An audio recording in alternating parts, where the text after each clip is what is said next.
Hello, everybody. This is Arushmita Roy. Thank you for being here in my channel. Hope you all are fine and staying safe. So, as you know that our IGNOU exams are coming near, probably it will be held in July.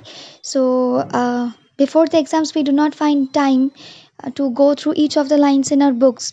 So, here in my channel, I will be putting out the notes or the putting out the lines of the books in a more pictorial and short format so that you can have an overall understanding of what context and what discussions have been carried out in the whole chapter. So, starting with the concept of business environment, we will learn what is business and what is international business. So, business is a set of activities that is related to industry, trade, and commerce. And when these type of activities are performed outside the domestic boundaries and is in the international borders, we call it international business.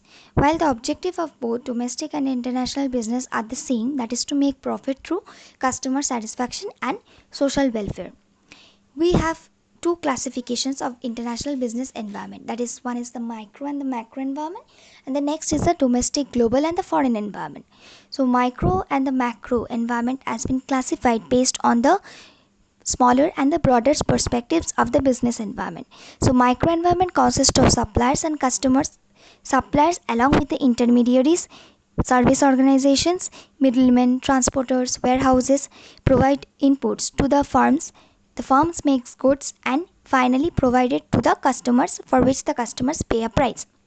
Next is the domestic, global, and the foreign environment. If you can see the diagram in your book, we have in the middle are the controllable factors and the surrounding them are the uncontrollable factors. So what are the controllable factors? Controllable factors are those factors which the firm can control and manipulate them to derive the advantages within the constraints of the uncontrollable factors. These are four factors: production, finance, human resource, and marketing. Next, we move on to a level, that is the domestic environment, where we have competitive structure, political and legal forces, and economic climate. These are uncontrollable factors. Next, the level up, we have foreign environment. We have geographic environment, financial and economical environment, demographic environment, social cultural environment, economic climate, legal environment, and ecological environment. Up level is the global environment, that is, it consists of the factors that are already present in the domestic as well as in the foreign. It consists of international economic environment, international financial institutions and systems, regional economic groups and agreements, and international trade organizations and agreements. Here you can get a question that is already in your IGNOU book. The examples of global environmental forces having worldwide or regional influences on business operations. So these are worldwide economic recession, international financial system, international agreements and treaties, regional economic groupings, worldwide economic recessions, international financial liquidity or stability, and working of the International Monetary Fund and those organizations. You can already see in my notes. Moving on, what is the relevance of international business environment? Before we move on to what is the relevance of international business environment, we will look at some of the organizations. For the names of the organization, we should know the abbreviations as well as the full forms. European Union, EU, NAFTA is North American Free Trade Association, ASEAN is the Association of Southeast Asian Nations. Now, what is relevance of the IBO? That is steps for firms to enter international market. Before a firm enters the international market, it decides which market to enter and how to enter. Which market to enter depends on geographic, economic, and cultural environment, and how to enter, it depends on how it would want to settle its business, through exporting, through licensing, or through setting up of subsidiaries in the foreign country.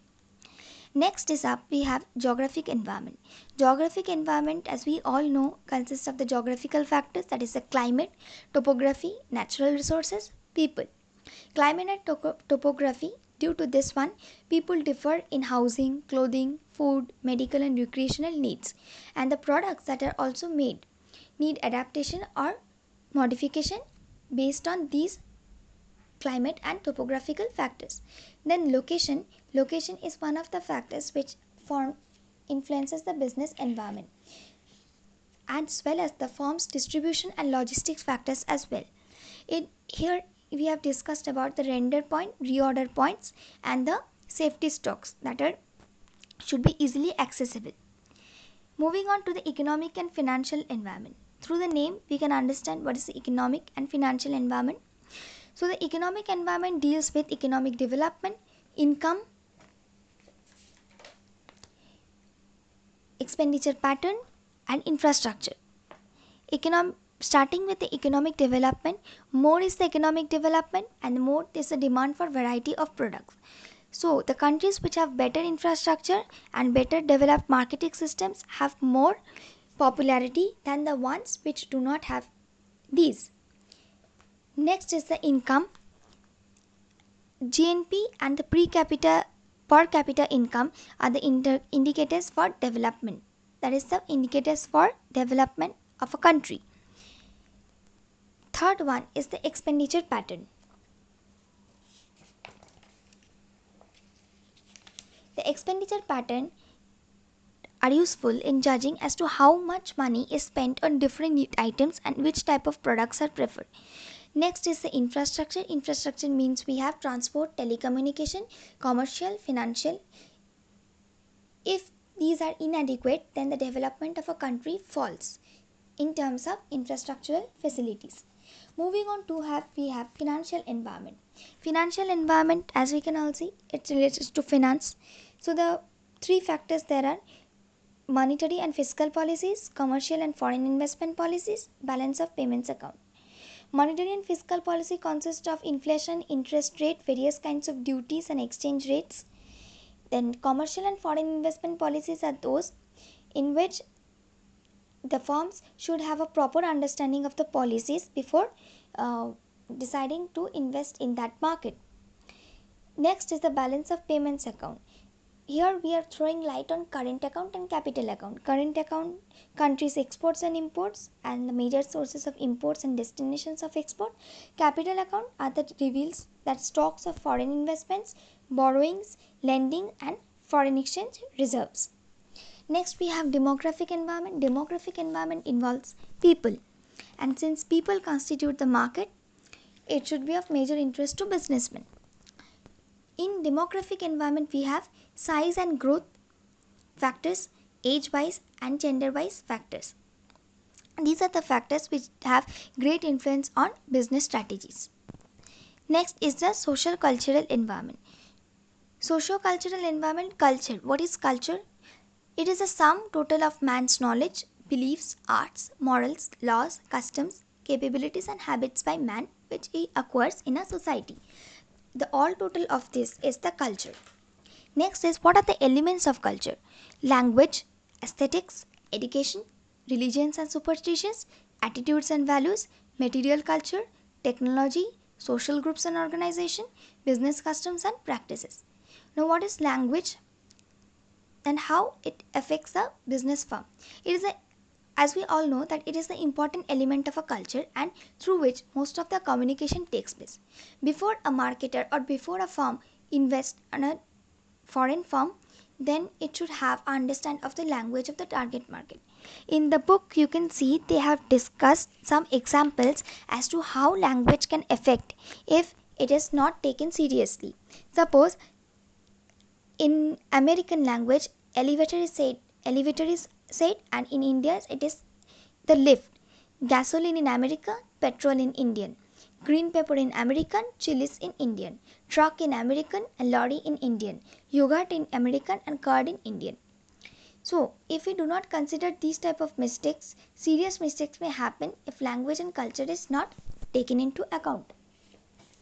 Next is we have provided examples of General Motors whose branding had affected the people of America and deeply.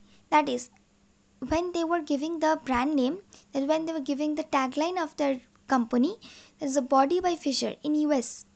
But when it was translated in Flemish language, it was by corpse by fish. So obviously it would sound bad. Then Pepsi, come alive with Pepsi. In German it is come out of grave, and in Chinese it is Pepsi brings the ancestors back from grave.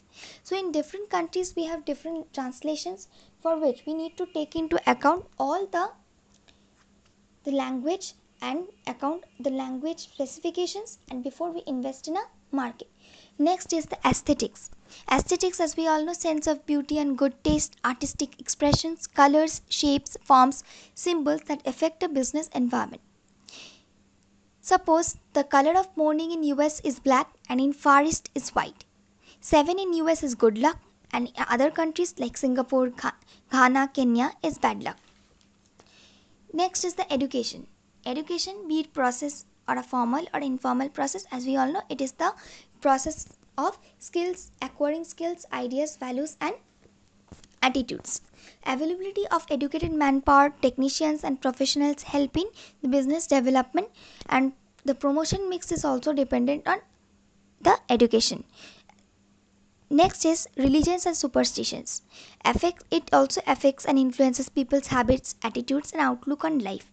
That how people are dependent on astrology, ghost, hand reading, lucky days. In India, we can see that our home is basically dependent. The building of our homes is dependent on Vastu Shastra, and that's how it happens. Attitudes and values. Attitudes and values, consumption level, material possessions, risk taking, and changes. Suppose in US, risk taking is a good habit for the US people. So Americans in general are more receptive to change and risk taking, but people in many societies are averse to change and risk taking. They prefer doing what is traditional and safe. Next, we move on to material culture. Material culture refers to the man-made objects and is concerned about how man makes things and who makes what and why. How means technology, what technology is used, and who or what why is related to economics. Technology, as we know, are the means and ways applied in making of the material goods. Next, we move on. That is the choice of technology. It also affects the size of investments, scale of operations, factors of production, etc. Technology transfer, the transfer of the technology from old to new creates displacement of labor. Goods acceptable in one market may not be acceptable in other markets as well.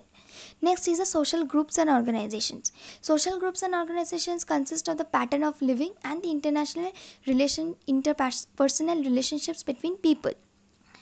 Next is the business customs and practice, which you will already gone through it. Moving on to our next subject concept, we have political environment. Political environment is, by the name we can understand that politics. So what are the elements of it? That is a form of government and political party. A country can be parliamentary and a country can be absolutist. Country which is parliamentary have are more free, and country having absolutist power are more constrained. Next, we have political ideology and role of the government. It is a role of the government who wants to take interest in the foreign business decisions. Next is the political stability. The more stable the country is in terms of politics, the more the development of a business it takes place in a country. Next is the political risks. What are the type of political risks? Confiscation, expropriation, and nationalism.